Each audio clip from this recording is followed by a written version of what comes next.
rajonin Shkodër. Shkodra po konfirmohet gjithnjë më shumë si një nga vendet turistike më tërheqëse në tonë Shqipërinë. Turizmi në bashkinë Shkodër është tashmë një realitet i prekshëm dhe një zhvillim ekonomik i dukshëm. Në vitin 2024, Bashkia Shkodër ka shënuar një rritje prej 30% të netëve të qëndrimit të turistave. Kjo duke e bë dyfishin e vitit 2022.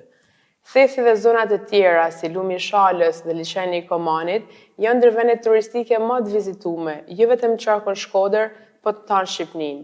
Velipoja po ashtu po forcon pozitat e saj duke e bë zonën turistike më kryesore në veri.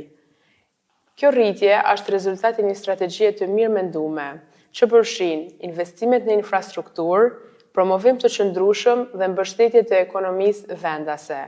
Me mbështetjen e qeverisë shqiptare, angazhohena për zhvillimin e produkteve turistike unike dhe të qëndrueshme në rajonin tonë, që përfshin përmirësimin e infrastrukturës së lundrimit të brendshëm liçenin e Komanit, Vavdesit dhe liçenin e Shkodrës, studimin dhe zbatimin e projektit për lundrimin në lumin Buna, duke lidhur këtë lum me detin Adriatik, çka e bën një produkt turistik unik të jashtëzakonshëm për vendin tonë.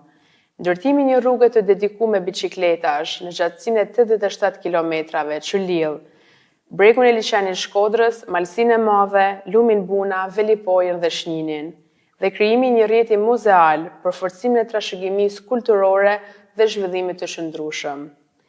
Interesimi i investitorëve privat në turizëm është rrit ndjeshëm, sidomos në zonat malore, bregdetare dhe brenda qytetit të Shkodrës. Kjo e nxitur nga paketa maleve, investimet publike dhe interesin në rritje që kanë vizitorët për këtë qark. Dhe kjo pritet të krijojë rritje të jashtëzakonshme në vendet e punës në krejt rajonin tonë. Prandaj, zgjedhja është shumë e dukshme dhe e qartë. Me 11 maj votoni numrin 5 për një Shkodër të zhvilluar dhe turistike.